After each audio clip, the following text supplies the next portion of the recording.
Welcome to Wake Up Excited. In this episode, I talk with Aaron Walter. Aaron is the co-host of the Design Better and Reconsidering podcasts, the author of several design books, including my favorite, Designing for Emotion, and he's a writer, a consultant, and a creative leader. Aaron and I go way back, and I have him to thank for inviting me to give my very first company consulting workshop back when he was the UX director at MailChimp.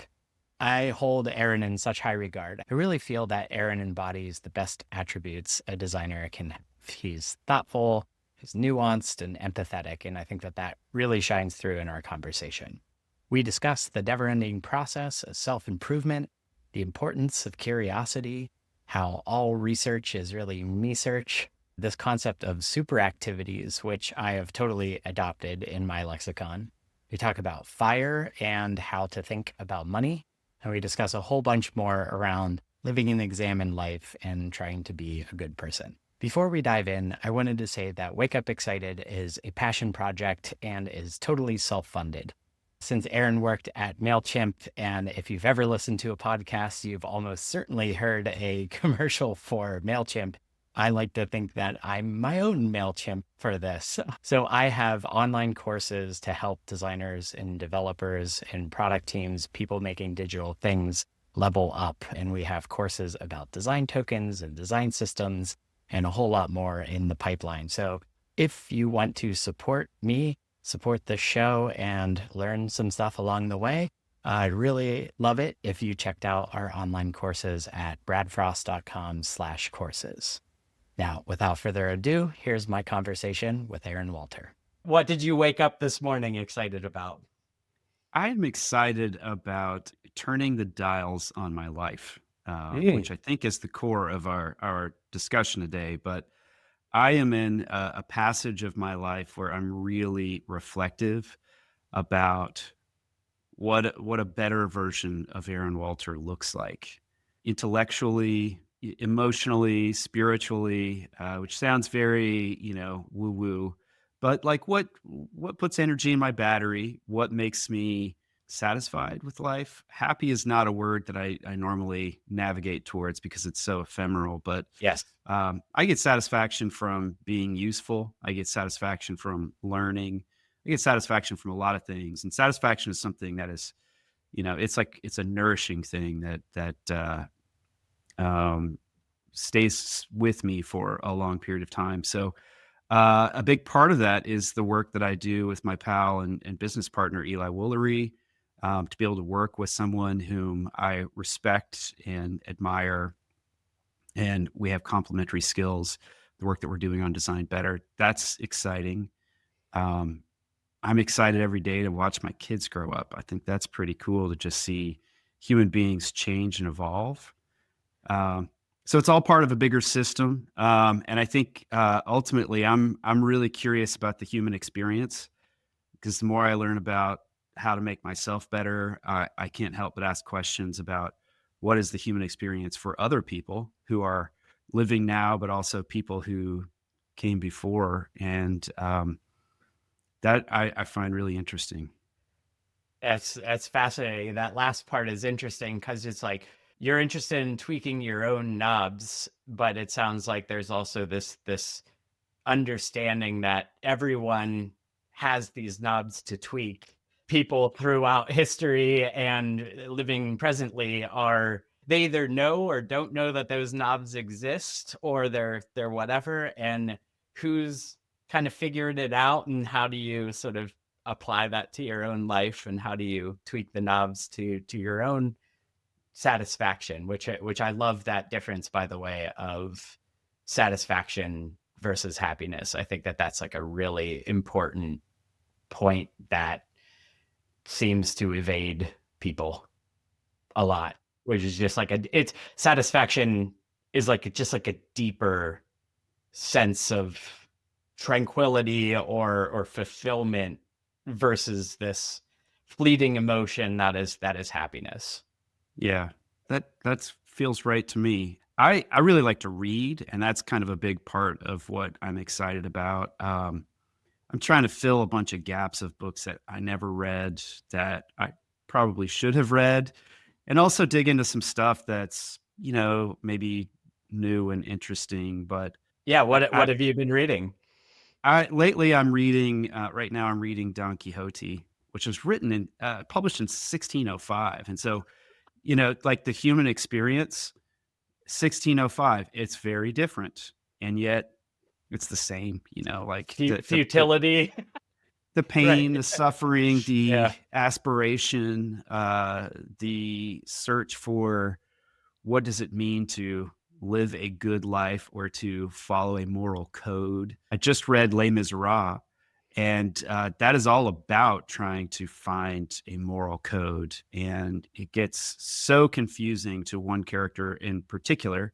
I won't say because some folks may not have read it or seen the musical or whatever. There's one character that has such certainty in his life that when that gets shaken and he's no longer certain about his moral code, he can't go on living and he has to end his life. And I think that is fascinating that, I too have been asking these same questions. Like, what does it mean to be a good person, to be a good man, a good human, a good father, a good spouse, a good, business partner, whatever. People keep asking these questions and they get lost. They get lost in it. Yeah. And so I think, the more I learn and reflect on my life, the more I realize it's the same. It's always been the same, I'm kind of like Yeah. living the same human experience that Yep. billions of people have who came before me. I love that. And I also think it's important to note that you're a designer. I'm hearing in what you're saying this kind of methodical working through this stuff, which I think is beautiful because again, whether explicitly or not, we all sort of are navigating that terrain. And I think what's interesting is that people are seeking for these truths that are absolute.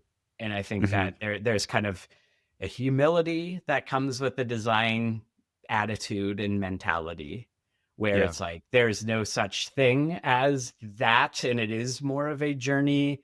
It's about ideation. It's about eh, Yeah. about sort of separating less like here's a truth versus here's these things that tend to be more durable concepts or things that feel sturdy Hmm. versus like that I cracked the code, right? Like I don't know, Right. do you feel like this is a code to crack, like, or that you I can, I or don't feel like it's a code to crack. yeah. I feel like it's a quest that you never reach the end, and I find myself really interested in reshaping my mentality. So I'd say, in my younger years, teens, 20s, 30s, the way that I thought about it was sort of of life. Not really life as like a big picture because I don't know if I was that introspective at that time, but uh, work and anything I was doing is sort of like it's a checklist. Like I can get there and I can learn to do this thing, and Mhm. I can get this done. I can meet this person. I can, whatever. And it's really a flawed way of thinking because that's not really how time and life unfolds in my estimation. Which is why I recently, a couple years ago, picked up the guitar again. And I also started jujitsu a year ago because these are two disciplines like where you can keep at it and you can think like, "Hey, I'm really good today and I've got it figured out." And then the next day, you can be absolutely humbled and just it does not work out.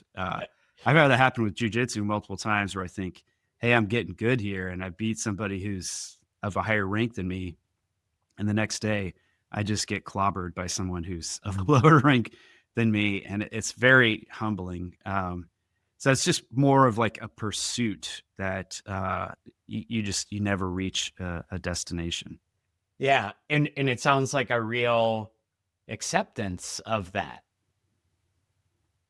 Is Yeah, that is yeah. that is that fair to say? It's like there's almost like a tension of like the pursuit of mastery of these hobbies, of these experiences, of this like thing that you're curious and excited about, but also a recognition that it's like it isn't about perfection, or it isn't about like conquering a thing, but it's more just the experience of it, right? Yeah. I think that the younger me thought that the pursuit of mastery was like you could reach the destination.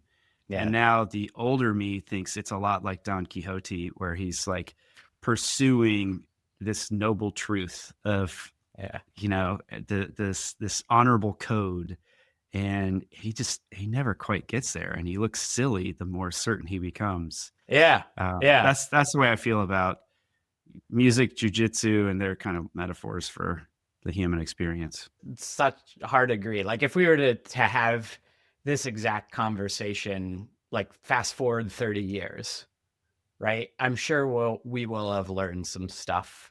We've had some additional experiences that are shaped our outlooks, but I have a strong suspicion that we'd both still be seeking, right? Like I won't be doing any jujitsu in 30 years, that's for sure. I will break. yeah, just you can hear the bones snapping from here. It's Maybe yoga. but hopefully guitar. I mean, like, Yeah, yeah. that's one of those things. I recently watched this video of it was a drummer who was, I think, like 102, and he's Wow, kind of at the assisted living place, and he's doing it, and that's you cool. could just see the neurons firing. And when you just see that, I'm so fascinated by that stuff. When people talk about longevity, and whenever people talk about Yeah, all of this stuff, it's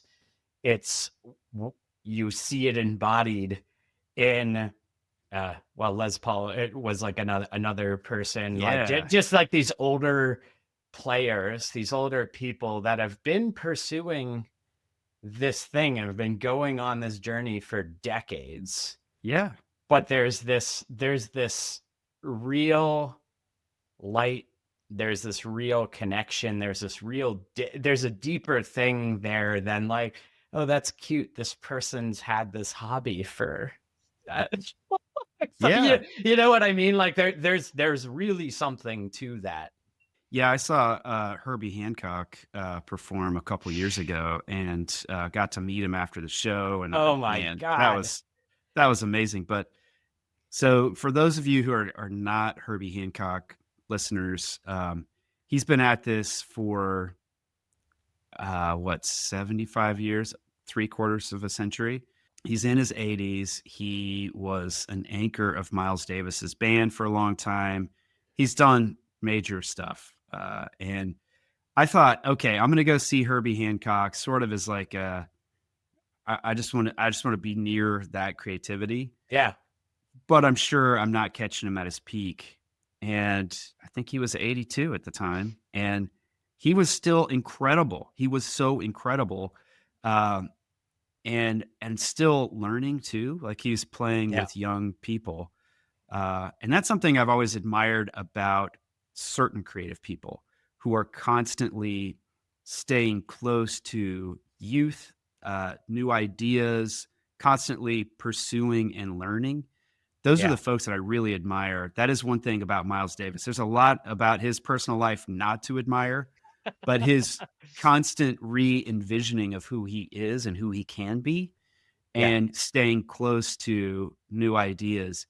He was very good at that. And I Yeah. think that, people like Herbie Hancock, he learned from that because in his day, he was 20 and he was the new idea, bringing new ideas into to Miles Davis as well. So I like that. I like being close to creativity and new ideas. I think it's contagious. I 100% agree. And I think that that's like one of the real drivers of putting this show on is that again, I've experienced like a lot of people who exhibit creativity in a lot of different realms. And there's, I feel like only until recently there's above the surface level, or like outside of like the realm of scientific literature or psychology or whatever, had there been sort of a few things that have kind of surfaced about just kind of the nature of creativity and Mm. all of these things, like Rick Rubin's book. Yeah. Did you Yeah, read that's that? a Like great. it's Yeah. like that's a great example of, it's just like, here's this kind of, let's like pick at, sure, he could punctuate some of the points using his musical experience, but there's a lot of stuff behind it that is more Mhm. shared. And Mhm. whenever you Sir Ken Robinson is another sort of huge inspiration of mine, like The Element, or it's just like, just driving home this idea of like, everyone has creative capacity. So Mhm. this idea of, what is everyone a designer or everyone not, or there's this line that separates it. And that's something that I've always been kind of frustrated by, because people will approach me at a conference or reach out, and they're like, they will imply, it's like, oh yeah, you're this and I couldn't ever, or Mm. there's this division. I don't Yeah. know if you've like experienced that as well, but it's like, that's Yeah. something that I'm like, no, no, no, we all have it, and there are lessons to learn from Herbie Hancock and Miles Davis, and really anyone else who is seeking to improve and be creative and keep your eyes and mind open Yeah. to growth and doing something different than you were doing before. And that seems to be that creativity that's in everyone is the thing that I feel like separates people that might be your age or my age, that are feeling invigorated by things or Yeah. interested in things, versus the people who feel like they're languishing, or they're stuck, Yeah. or they're just like in a routine or something. A couple things come to mind from that. One is curiosity, and the other is personal identity. I think that the notion of I am or I am not a creative person, that's a message that we create for ourselves. And I think that humans are tremendously capable of reinvention and creating new skills and exploring new territory. If we allow ourselves, we let ourselves do that. And to take that path, you have to be curious about, well, what would it be like if I worked on something for the next 5 years? Imagine myself in the future in 5 years. What would I be like? How would I be different? Maybe I want to do something with fashion and clothing, and I've never done anything like that. Maybe a little like sew on a button on a shirt in home ec, and now you want to custom make jeans. Or my wife got a bunch of kimonos in Japan, these vintage kimonos, and she wants to do some interesting new things with them, rethink them. So you got to build some skills, and it's just a matter of like, okay, I need to take some sewing classes. What are the resources out there? Mhm. And go into that curious, Yeah. humble as well. I think that maybe that gets a little overused, but clearly, if you've got no experience, you go into it with an inherent level of humility. But Yeah. um, allowing yourself the opportunity that you can learn a new thing, you can try new things, whatever your job is, your educational background. Those are great. That's great experience that you can build upon, and you can start from scratch. You could learn something that is totally unrelated, seemingly unrelated. I'm a Mhm. big believer that one way or another you'll find some connection back to other disciplines. But I really like that. I'm taking a mushroom foraging class online tomorrow night. Nice. I don't know anything about it, but I'm curious, and I try to do like some kind of a class every year. I do classes weekly. I mentioned guitar and the jujitsu, but I also try to do some other class. Like I did a Stop the Bleed, which is like a first aid type of class. Wow. Why? Okay. I'm sort of curious. Like, How could I be useful in a challenging situation? I think it's great to reinvent yourself and build yourself into something more than what you could have imagined. Yeah, yeah. I think that that's amazing, and you're embodying, I think, what a lot of people would aspire to, had they not already talked themselves out of it in their brain, right? And that's it's a phenomenon that I see all the time with people. So for instance, it's like, I do front end code, and Mhm, I'm in a room full of designers, a lot of which have not done that type of thing. mhm. And I will just, show them Code Pen, and I'll be like, okay, here's this. And I'm like, go.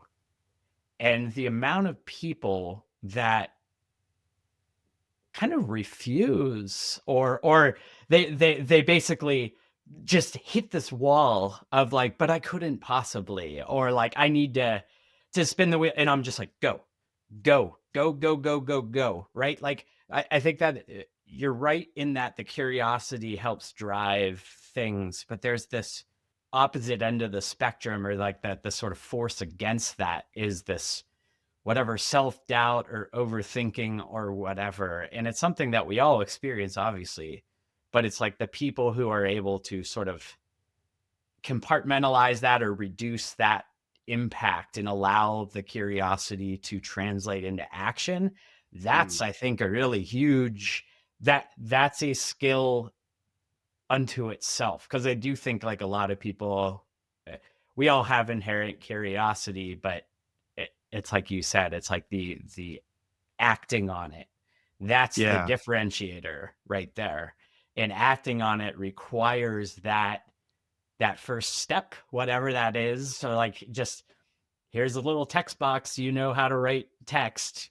You've been doing that for yeah, nearly all of your life. Like, put some words in there, and guess what? Pixels are cheap, and you're not going to blow up the planet by writing it. That's something that I've been able to kind of, I hope, instill in other people, is this more of a can do mentality around this stuff, where it's just like, again, these things are not reserved for people like us. There's obviously a lot of factors at play. There's a lot of like, your situation, where you're from, like your environment, your all of those things like matter, and it's important to recognize that. But there is this really innate sense of, yeah, we all have creativity, we all have curiosity, we all have these abilities mhm. to to imagine. And it just is like, how do you get people to to take those steps to actually Yeah. move forward? Sometimes it's just seeing it, like seeing that someone else is doing it, seeing that it's possible. Um, I think another thing that holds people back is they think in order for me to develop that skill or um, learn something new, uh, it's going to be too hard because I'll be doing it on my own. But there's so many great resources out there. If you think about the world as a resource, whether you want to learn to code, you want to learn to make custom jeans, you want to learn to build a home using timber framing, like Yeah, there are resources out there. If you know nothing, if you know less than nothing, yeah, you can probably find someone who's teaching a class, who does yeah. sort of like a camp, something online, YouTube Dude, videos, YouTube, that like all of the YouTube is all of a the above. yeah, I YouTube is a miracle. Like, YouTube is an absolute miracle. Like, setting aside whatever radicalization in its algorithms and all of that stuff, it's like the ability, and yeah, we do it all the time with our daughter, where she'll ask that question, and that kind of has become our like default, is it's like, oh, yeah, let's just go watch a video of somebody doing that, right? We're drinking almond milk in the morning in our cereal. Well, let's watch a video on how almond milk is made, or I whatever. love And it's that. like, it's just the fact that it's around, and it's in this. I, there's something about the format, I think, of video too, that like kind of brings it down to earth in a way that a Yeah. lot you could, you could read books, you could like study it, you could do that, but Or you that could kind of, do both. This yeah, is an unlock for me is I read a lot of books and I'm reading books on my own. Like Les Mis, it's huge. And people call it the brick. And I kind of want to understand it, like understand what's the backstory. So I use things like YouTube to give me a background on the French Revolution, or to find someone who's doing like a book study group on this, and they go through it and kind of give you some analysis. I use ChatGPT. I talk to ChatGPT while I'm reading a book and say, give me a background of what happened in the French Revolution in the 1820s to the 1830s. And you just get all this stuff that gives you the context you need to really understand it in a way that even if I was in a college class, I probably would not have gotten that yeah, level of no, understanding. that's right. And it's just a matter of like thinking about the resources that are at your fingertips to learn what you want to learn. And, to go back to your original question, what gets you up in the morning? It's learning. It's just, man, I love learning new things. And I just like the more that I learn, the more I see the cross connection between all the different topics, the skills, the Yeah, history, the human experience, yeah, and that gives me a fuller understanding of my life. it's beautiful. And I think what's also worth pointing out about it is that your unique experience, right? Like you are the only Aaron Walter who That we know of. but who hosts these specific podcasts about these specific things and have had these specific conversations and have also read these specific books. and Yeah. and I think that that's the thing. That's another thing that I encounter, and I'm sure you've encountered this as well, where people go, oh well, I couldn't possibly blog about this or share about this or write about this or pursue this because here's this other Mm, person who's done this. And it's like, no, no, no, you don't understand. You're coming at this with your unique perspective, like literally one of a kind. Like Fred Rogers is like Pittsburgh superhero, right? And it's like whenever it's like you are special, like there's only one of you.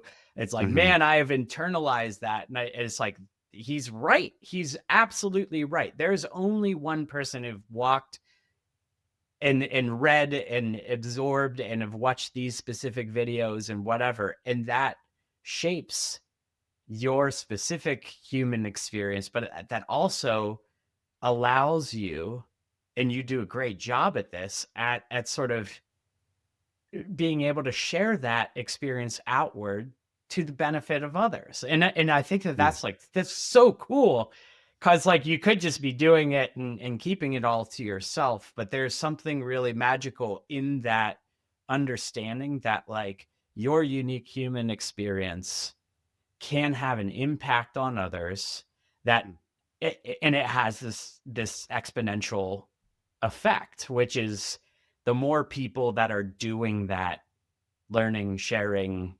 growing, helping, it's this upward spiral that you don't get if you're just kind of you again, you could just be head in a book and sure. and stay there, and that's and not saying that that's like wrong. But there's this extra dimension that I feel like you've lived for a long time, which is this like really deep understanding that by way of sharing what you're learning, by way of taking these things in, but then kind of packaging them up for others to hold them up for others to pick at. Selfishly, I'm sure it helps you in your Yeah, understanding of I'm gonna burst your bubble, Brad, and I'm gonna share with you some wisdom that I learned from this guy Dan Pink, who's written a bunch of great books. He used to write speeches for Al Gore. yeah. He wrote a great book about regret, the power of regret. And I asked him, "Why did you write this book?" And he said, "Let's be honest, all research is me search." Oh yeah. And I find that, you know, the Design Better podcast and Reconsidering podcast. They're different topics, but there is some commonality. I am curious about these topics, and I am selfishly trying to teach myself Sure. and learn from other Sure. people. And by turning that into a podcast and kind of a media platform, it gives me the structure and the accountability to continue to learn. So, yeah, like it is good for everyone, and I do want to share, but I come to it with selfish intentions. I just want to Yeah. I want to Yeah. talk to all the people and learn as much as I can from them. That's beautiful. But that's the thing though, is like this isn't a zero sum game. These things are not mutually exclusive. And I think that Mhm. that's one of the biggest lessons I feel like I've learned over the years has been that just how few things are zero sum, or it's either this or that. And that Yeah. there's all of these things that you can design to be these win-win situations, or Yeah. win-win-win-win-win-win-win situations, where it's like it really it, once you realize that oh yeah, I could be like immensely selfish and do this, but at the same time I'm going to structure it in a way that everybody else is going to be able to sort of catch the wake of that selfishness, and I'm going to put it out there, and that's going to, yes, help you individually grow, but it's also going to sort of start people's own curiosity or whatever. It's Yeah. again, it's that upward spiral. And I think that that's amazing because you're able to realize that there's no psychological disconnect, because we tend to think of selfishness as an attribute to avoid. We would tend to think of it as this negative thing, right? But once you realize, you're like, well, of course you're taking care of yourself and you're living your own human experience, and that's it. But to not like focus there at the expense of others. And that's like, I think, Mhm. sort of something that I really want to pick at on this podcast, because it's like this phenomenon that we're talking about is like there's the self growth, there's the self understanding, the self awareness, the all of that stuff that we've been talking about.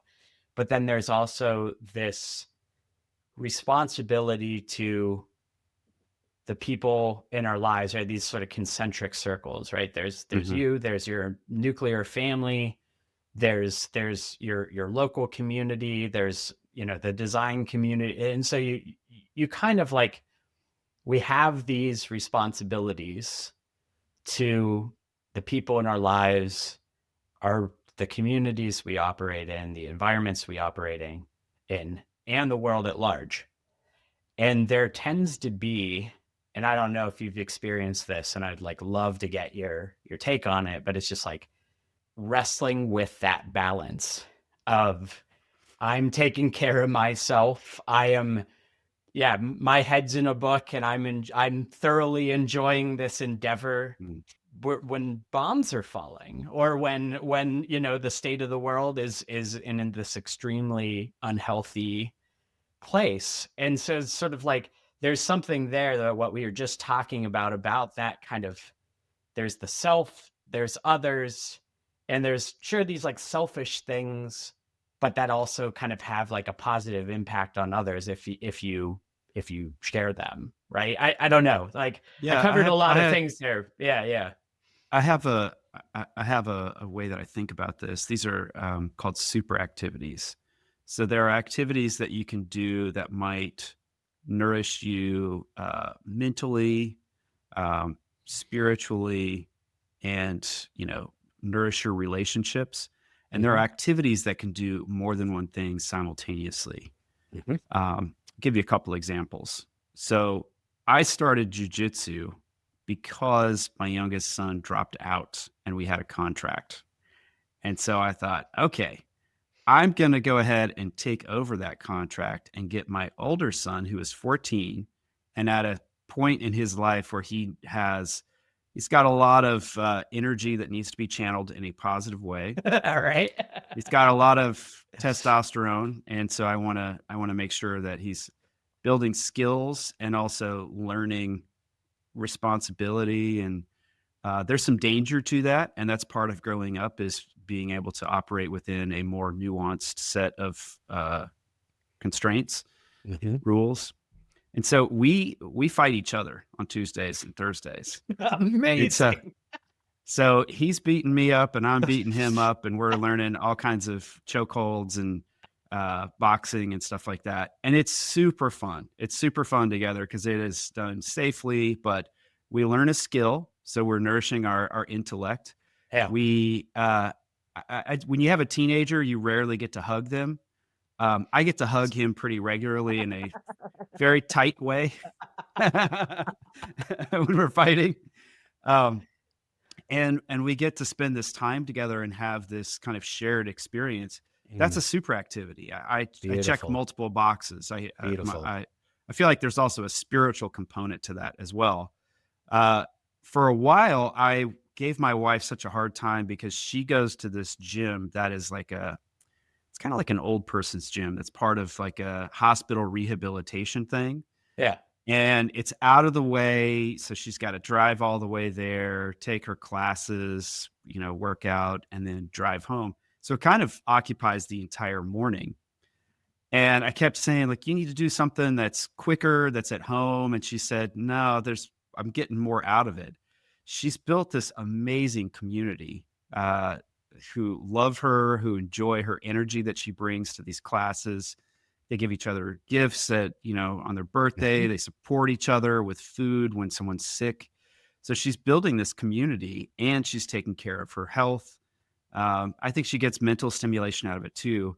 That's a super activity. So in our family, we think a lot about it's Yeah. good to know what are the things that I need, but what are the things that I could do that nourish me in multiple ways. And then there's another component of what you talked about here, which is responsibility. I think of it as service and something that I think I could do better at this. When I do things of service, I am very satisfied. But I do a fair bit of cooking, and I cook for my family, and I think of it as a service. Like I am going to take care of your health, and Mhm. I'm going to create an opportunity for us to be together. Mhm. um, I do a lot of cooking for my mother-in-law who's wrestled with some illness, and that makes her feel better and be healthier. And when I can be of service, that is good for me. That's like Mhm. it's a gift for me that I get to do that for somebody else. But I tell my kids all the time, a good man puts more value into the world than he extracts. And that doesn't have to be gendered. It's a good person puts more Sure. value into the Yeah. world than they Yeah. extract. And thinking about that, I think can be a good framework for life. What can I do that's providing value for others? I'm going to get value out of that as well when I Yeah. have that service mindset. And that's just it. It's like that last part is the thing that like it seems obvious and experientially it is obvious. It's like, oh yeah, I see you smile and I'm smiling right back. And there's a lot of, science to back that up. But yet at the same time, this kind of prevalent attitude, at least in America for sure, is this like this has to be this competition or this has to Mhm. be at the expense of something else and like just fundamentally reject that. But coming Mhm. back to what you're saying, I think that you brought up some like really important things in here. So you're talking about I love this idea of super activities. I couldn't help but think the way that society is structured, we're kind of in the phase of life where our daughter's almost 7, so it's like she's starting to get into activities.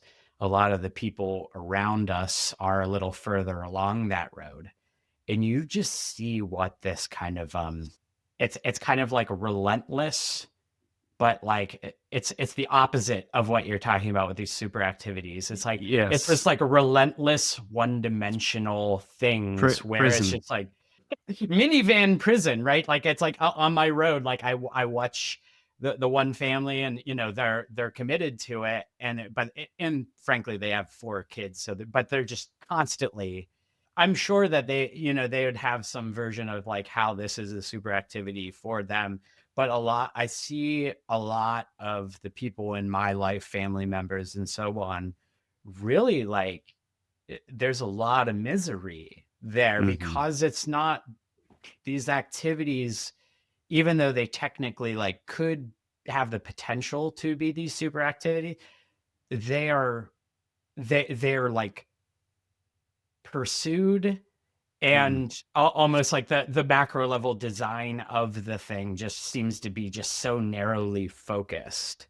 Yeah. And this compartmentalization of a lot of the different facets of life and society is really frustrating. And whenever all you need to do is just like whatever, read any book or look at any documentary or anything about like healthy societies. And they're the ones that are able to blend, the Tai Chis of the world, where it's, yeah, you go to the park and you're out in nature and you're with your peers and you're doing these healthy activities. It's like, these are no brainers. But for Hmm. whatever reason, the phenomenon I see in my little world, at least, is here's this chunked out segmented things that are being like this and this is for this person only, and this is only doing these things or attacking these dimensions of life, whether it's physical, whatever. And it's like we're selling ourselves short, right? Like these things, Yeah. you don't even need to really do much to change the structure of them. It's more an attitude than it is anything else. I love that what you said about you and your son and how you really you have this awareness of the multifaceted things that you get out of this shared activity together, which is beautiful. And Yeah. then I contrast that with the people that I see running in the minivans that just seem absolutely miserable. You And I'm know, sure that I there's some truth there, and it's not an all or nothing thing, but like open yourself up to just the gift that is this like time together and whatever. So, yeah, anyways, I think we're we're super social animals, and I think it's so amazing how humans will just fall in line. Even, self-aware people just kind of fall in line to the social constructs of this is what other people are doing. If I'm an 8-year-old in school and I see that my friends are all doing travel soccer and, I want to go be part of that, I can't blame an 8-year-old kid for that. They want to go do it. But a parent has to consent and consider what's the cost of this. I think that there's just expanding out from the micro universe of parents with young children, um, but there's so much of our culture, our workforce, our economy, our life that is kind of the matrix of I I've never considered that life could operate in a different way, in a way that bends more towards my interests, my needs, my goals. And yes, those who are kind of curious about it could say, okay, what's the cost benefit analysis here on if my eighth grader does travel volleyball yeah, and we're going to be on the road. We're going to have to pay for flights in some circumstances, yep, hotels. We're going to be gone all weekend. The younger siblings, other siblings, what's the cost that is paid for the mhm, time and relationship there? The cost, for a kid who's doing the same movement over and over again. My nieces have had multiple surgeries from that stuff, because they just do it over and over again. They specialize sure, very quickly. But somebody like Jerry Rice, who's a Hall of Fame wide receiver for San Francisco 49ers, didn't play football until he was a sophomore in high school. So like the specialization so early, it has a lot of costs.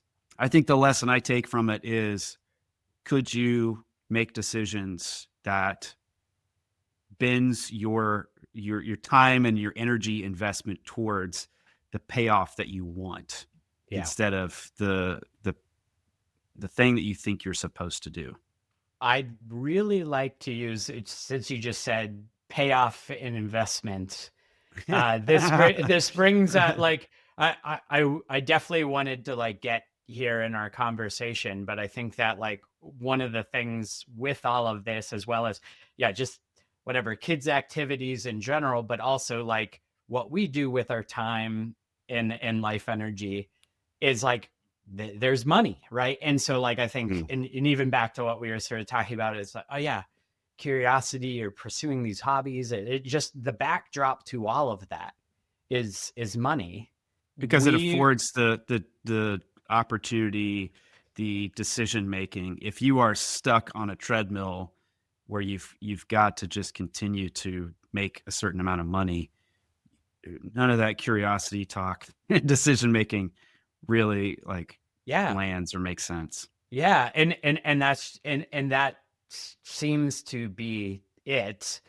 And it's a phenomenon that I've experienced wherever people are like, oh, you're like doing these like kind of weird things, and I'm not entirely sure how you actually earn money or whatever. But like, but I guess what I'd love to get at here, and this is so we've had conversations in the past. So we're both aware and practitioners of this notion called FIRE, which is called financial independence, retire early. And there's kind of a whole ethos around it. There's a whole bunch of literature around it. There's a whole bunch of podcasts. There's a whole bunch of books. There's a whole bunch of like a lot of things. And I think I'm really excited to talk to you about your experience of it because kind of being outside of that apparatus, which kind of, just like how designers have a culture and we have like our little like ecosystem or bubble. I feel like you're kind of, well, we're both kind of outside of that realm, but at the same time, I feel like have been pursuing this in our sort of various stages of our journey around relationship with money, how we see it, and how that's maybe unlocked some of this kind of higher level self-actualization that you've been able to pursue in large part because you've positioned things properly with respect to money. So, Aaron, what are your thoughts on money? I think of money as a tool. Ideally, I want money to buy freedom and joy, opportunities for growth. I am a realist. I grew up in a family where we were always sort of trying to get by. Wasn't always easy, and there were some times where it was a little dodgy there. But in the grand scheme of things, I'd say I'm a very fortunate person, and I've been super lucky in my life of being in the right place at the right time, born born at the dawn of computers, and kind of born into an economy that was going to support my growth and interests and so forth. But I will say that if we can be intentional and realists about money and what things are bring value to our life. And value is something like we could deconstruct that word, but does it create one of those things I mentioned? Does it create an opportunity to learn? Is that a class, or is that 2 weeks off so you could just go practice sewing, or something like that? If we think about money that way versus our wants, our momentary wants. I want a cup of coffee. I want to go out to dinner because I don't feel like making dinner tonight. Man, that's me. I am that person as well. But if you can kind of automate that and think about yourself 20, 30 years down the road, and start investing early, man, that is huge. If you can start investing in your early 20s, even a small amount, like you're putting $50 into, you got a Schwab account, and you get like a total stock market index fund that you're just putting $50 in here or there. When someone gives you a Christmas gift, a birthday gift of some money, that's where it goes, and you let that grow. It compounds, and compound interest, as Ben Franklin has said, is one of the most amazing scientific phenomenon on the planet. It is. It's really cool because it grows. And what you want to shift from is trading your time for money and having your money make money for you. And it's really kind of like messes with your mind to think that way, that if you've invested well, you could be on vacation and spent a bunch of money on a really nice vacation, and you could have made more than the cost of your vacation while you're vacationing because the stock market went up and you had some success there. You don't have to be super smart, super nerdy about it. You can. There's a ton of great books out there, and maybe we could talk about some of those books that people could read and put those in show notes. But diversify. Like if you are working in a software company and you're getting RSUs, some kind of stock options from your work, you need to be transferring that out into some total stock market index, so you don't have a large chunk of your personal wealth in a single place. Because if that company starts to lose value, you're in trouble. You're in big trouble. Getting good at money is an essential skill at life. You don't have to Yeah. be a hedge fund manager, but you do have to know how to invest and how to systematically transition from trading your time for money, because there's going to come a time in your life where you don't want to do that, where someone wants you to do something you don't want to do, and you want to have enough FU money.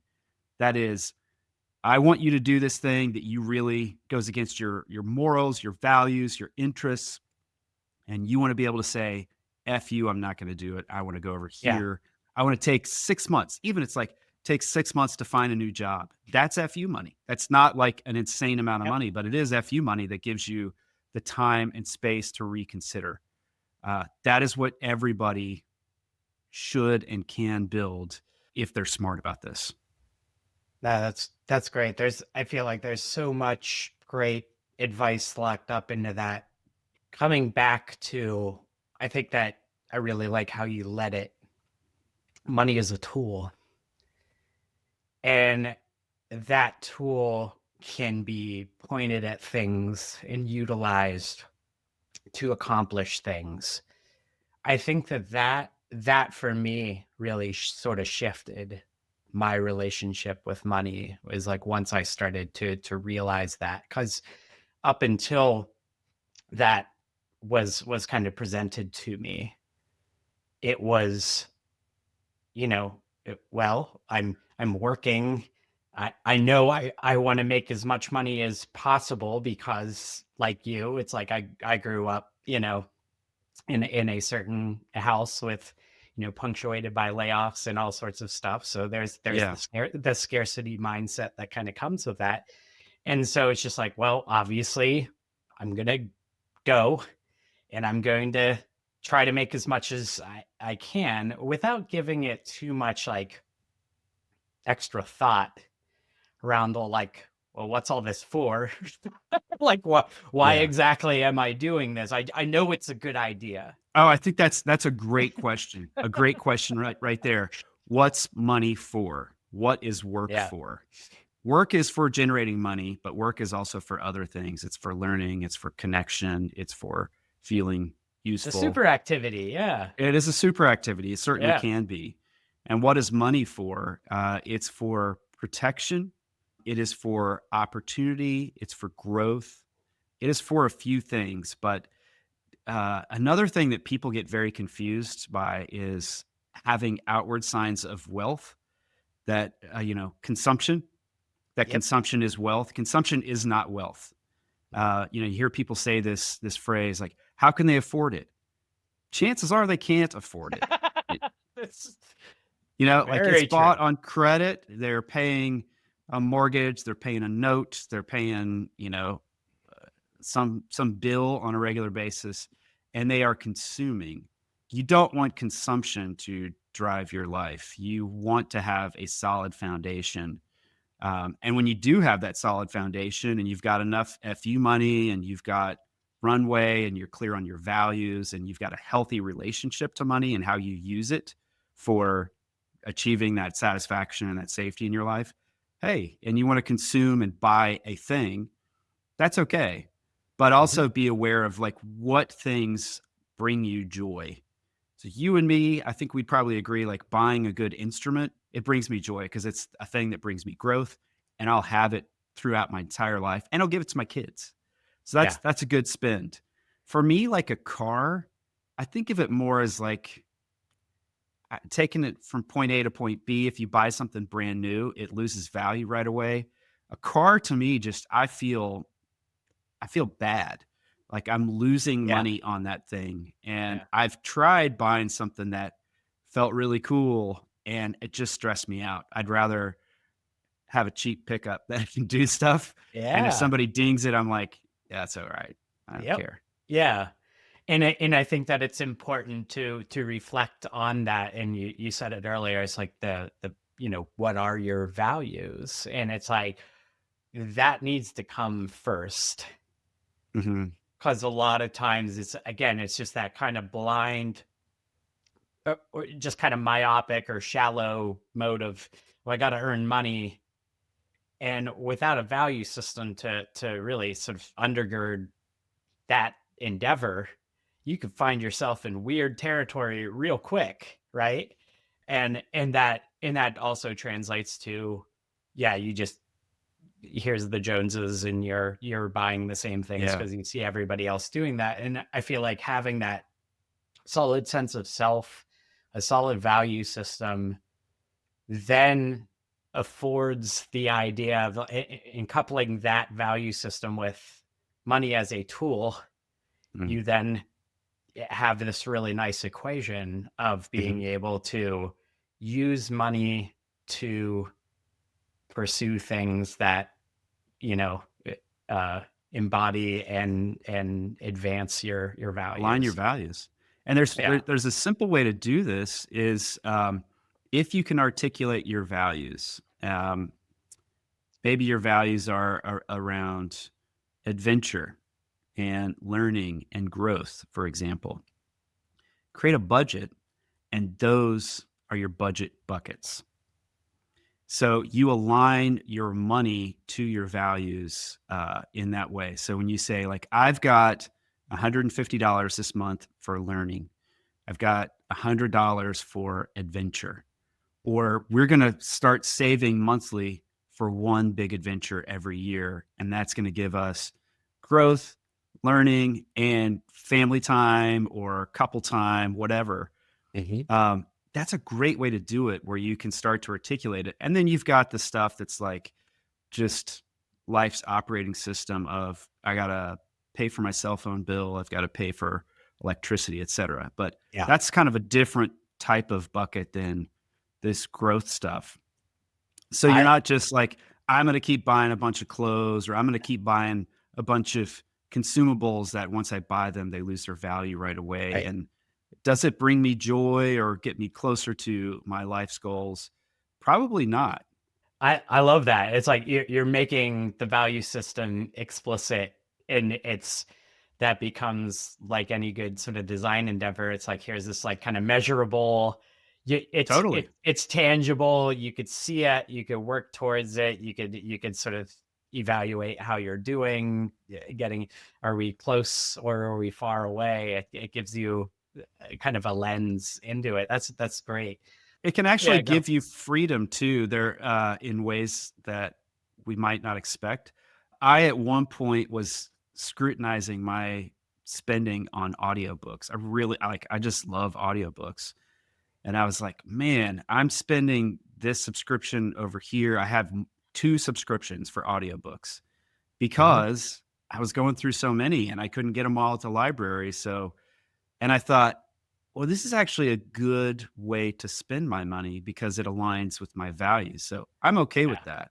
That's I'll spend beautiful. less money over here on clothing, or I'll spend less money Yeah. on, I don't know, restaurants. Yeah. Restaurants are, one of those things that you can get some value out of that. That's great. And that can align to your value system to a certain degree. But it is one of those things that it's an expense that it doesn't pay back a ton.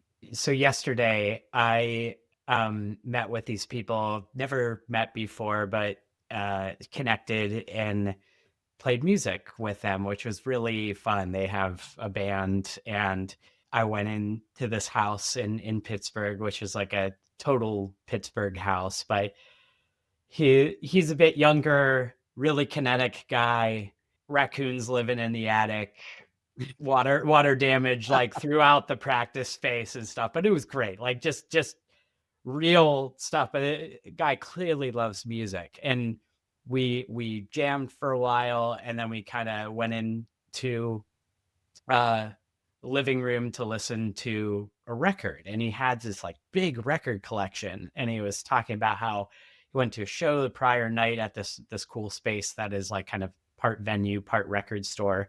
He's like, man, I spent $60 on these records, but then for the next like half hour, I just watched this guy as he was lighting up, going through the album art and reading the liner notes and connecting the dots of this drummer played on this and also played over here on this other record that he had. And but he kind of was repeating this, Mhm. oh God, this was like $60. And dude's living in a place where, $60 could be spent, repairing the Yeah. roof or whatever. But at the same time, I'm like, dude, that seems like money very well spent. Like you seem to, this gives you a lot of life, right? Like this is not just like Yeah. a conspicuous consumption. And sure, like there's a sweet spot or there's a balance, so you want to be responsible with it. But it's like that material pursuit is connecting with Mm. what I saw pretty clearly is like this core value that he has, which is this deep love of music. So it's like, yeah, it Yeah. seems like money well spent. Seems like money well As spent. long as the water damage doesn't destroy the record Well, collection or that's right. the raccoons eat the records, then you might need This to is true. reallocate your This is capital. true. Sell some Yeah. records and fix the roof. Bringing, maybe like pulling all of this together, right? It's like we've covered like there's curiosity, there's pursuit, there's creativity, there's being sort of intentional and tweaking knobs and in pursuing these super activities that allow you to get fulfillment out of multiple dimensions out of life.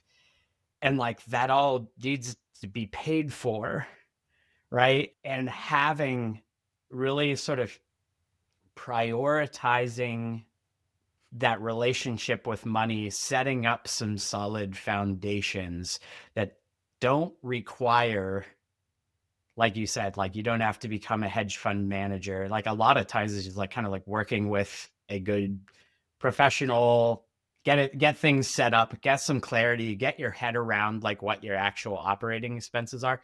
That for me was like a huge freeing moment. Like you were saying, Yeah. there's the cell phone bill, there's the utility bills. Like, do you actually know what your like general monthly expenditures are? And that Yeah. gives me a good idea of like how much you need to earn in order to support Yeah. that lifestyle. And it took me a long time to arrive at that. It was like a multi-year process of sort of chipping away at it. But once I had it, then I could start going, okay, I know that life costs this much money every year, which means that Correct. that's how hard I need to work every Yep. year in order to live life. And that was a Yeah. tremendously freeing. It got me out of that. Like, I just need to go. I need to earn as much as possible. And I like need to do all Yeah. these things. And I'm sacrificing my well-being, other aspects of my life because I just feel that born from that scarcity mindset of just how I was raised. And I think a lot of Yeah. people are in that position. Having that clarity, being able to articulate this stuff, getting your hands around it is such an important thing because it allows you It is clarifying. yeah, yeah. Yeah. And then from there, then you could start being deliberate, like you said, like it's like those buckets and stuff. It's like a great, I think that's like a fantastic exercise.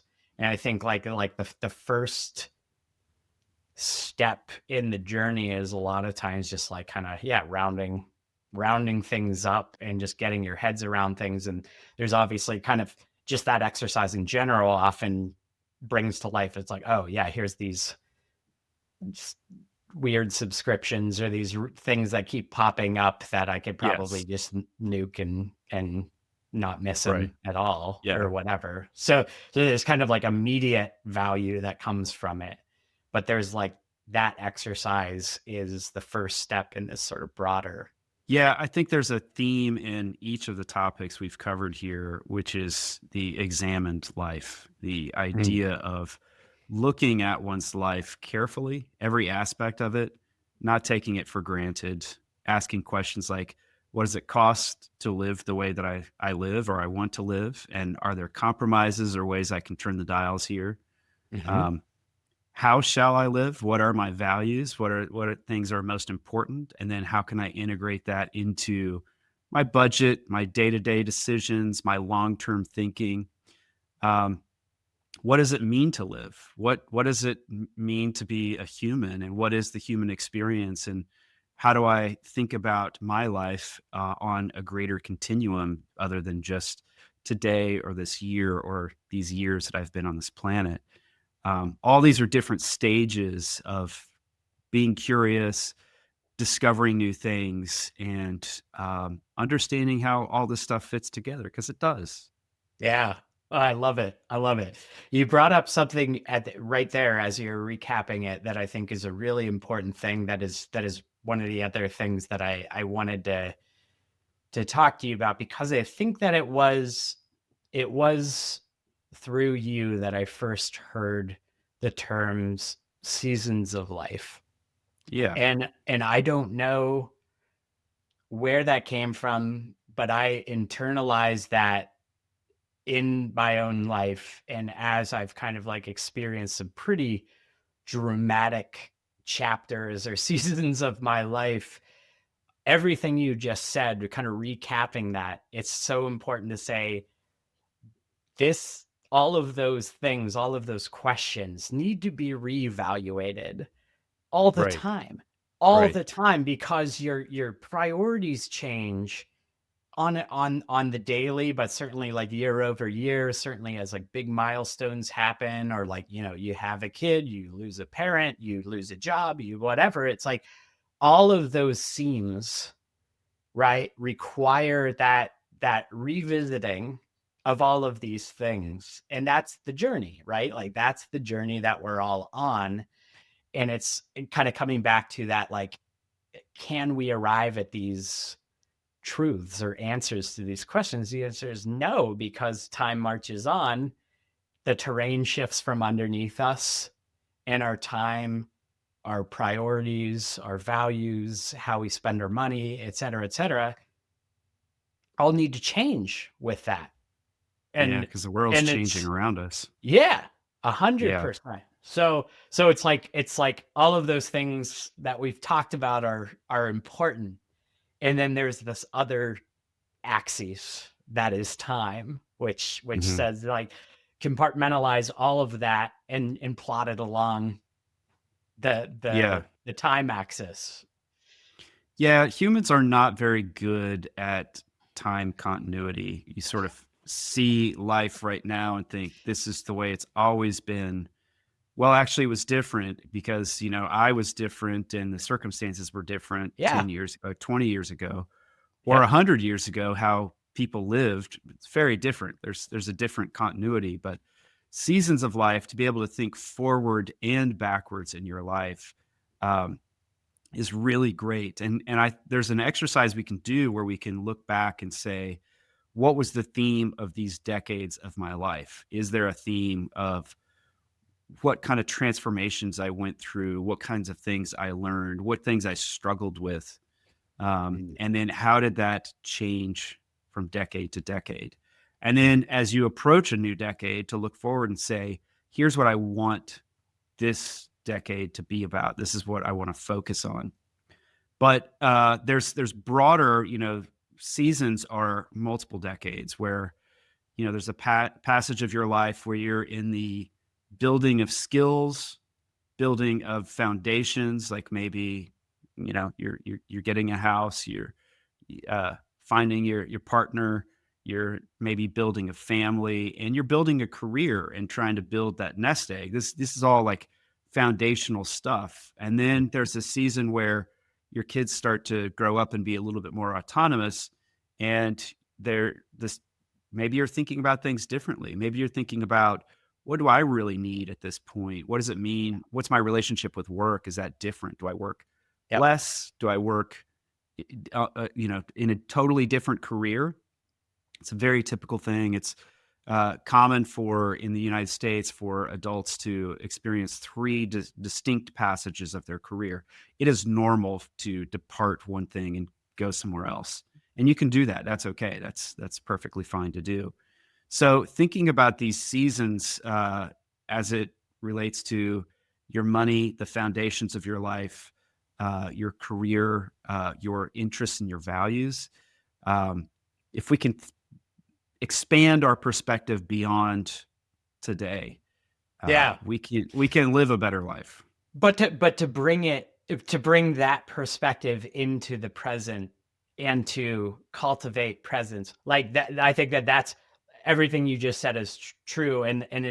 But to do that, to point to the present moment where you're in your car with your 14-year-old headed to jujitsu, and you're Hmm. able to acknowledge that like this is a gift because one day he Yeah. won't be in the car with me Oh, because I've he'll got be three at, and a half years. I've yeah, got 3.5 that years. So the choices I right. make about what trips we want to go on, what skills I want for him to build, because I can Yeah. envision the day when he leaves the house and he's Mhm. on his own. And what does he need? What has to Yeah. be in his bag of skills for him Yeah. to be an autonomous human being who's safe and can Yeah. be successful? Yep. I've got to Yep. consciously invest and support my children right now because I got Yeah. to plan for that day.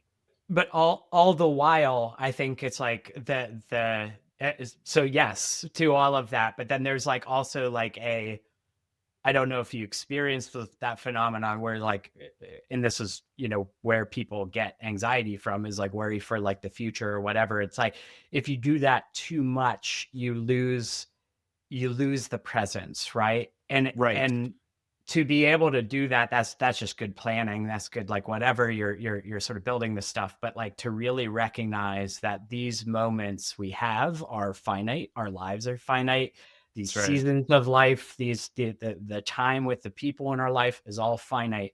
If you're able to translate that into presence and gratitude, then there it is. Like to Yeah. really realize that it's like this is a special moment. It's not going to happen again. Hopefully we have lots and lots of moments with our kids and the people in our lives, but like know that that finite moment is Hmm. only going to happen once, and to be able to like just be present for it. And I think that like what everything that we've talked about, I think are sort of can be then kind of funneled into this just very deliberate exercise that is just like kind of showing up and being present and having a real sense of understanding that of like what this all is, which is like, oh yeah, we're here, we're together, and we know that this is a good thing, and what a gift it is that we're able to spend this time together, have these kinds of conversations, do these kinds of things, and not be too infatuated with what happened before, what's to Hmm. come, to consider all of that and point in both of those things, right? The past and the future, like into the present moment, Hmm. and to you kind of supercharge it. Like that's how I see it, at least. People have said it a lot smarter than I just did, but it's like there is a way to just like kind of cultivate the presence and the gratitude based on all of these other. There's all these like just the everything you're describing, like the systems and just like our models and value systems and like all of this sort of like deliberate work provides this foundation for you to ultimately like live in the moment Yeah. and be present and be grateful for this like awareness you have that it's like, oh yeah, like here's my life and here's where I'm at and here's the people in it, and just be able to enjoy it. Yeah. And you can think forward and see how life is probably going to change pretty dramatically just a few years, uh, down the road. It definitely brings you into the present and Yeah. helps you like clarify what's important. Yeah. Kids, Yeah. kids will do that, but I think that there's other things in life, whether you have Yeah. kids or not, that you can get that as well. Yeah. But it requires that introspection. And I think that might be like a, maybe a good like parting note for everybody is just like, it's like, what are those things? Like what are your kind of bedrock kind of core values, and like how are you thinking about, your life as you live it and are Mm. intending to live it, and how could you kind of use that to guide your day-to-day life while building towards something that feels good, that you could fast forward a couple decades and go, yeah, I'm glad I lived my life like that. Yeah, versus yeah. the alternative. Yeah. It's hard to be a Uh, human. We're it all trying to is. figure something out. It is, but I feel like we cracked the code here in this conversation. This is good. We did it. We're all We sure done. looked at the code. I don't know if we cracked it, but we Yeah, looked at it. but it's like, I think it's like, yeah, the code isn't meant to be cracked, right? I think that's the cracking of the code is understanding that it's not crackable. Thank you so much for taking the time to talk about this.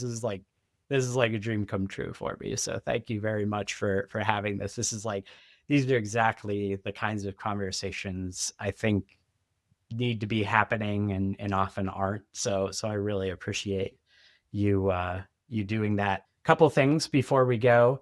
Where could people find you, and what do you want to sort of point people towards that's exciting and good for you? Well, my podcasts are the things that are kind of the center of my universe these days.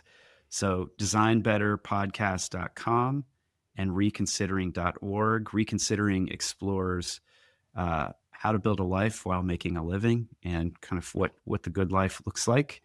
So that seems very adjacent to our conversation Mhm. today. Design Better is about the creative process and finding inspiration, finding out how to be a better designer and a creative thinker. So, two places to learn more about me. Beautiful. And then the last thing is, what is some music that you want more people to know about? I am a big fan of Kamasi Washington, and we had him as a guest on Design Better recently. And I love his album, The Epic, which came out in 2017. But he has a new one. Kamasi Washington's new album is called Fearless Movement, and it is great. So if you're not familiar with him, he plays saxophone. He plays lots of different types of music, jazz and hip hop, and goes in lots of different directions. But he's fantastic. Beautiful. Beautiful. So yeah, check it out. That's one of the things I also want to cultivate with this thing. It's like there's a lot of great music out there. So I A think lot. directing people to some good stuff is great. So Yeah. awesome. Aaron, thank you so much. Thank you. Thanks, Seriously. Brad. Thank you for being on this thing. And yeah, thanks to you all for listening.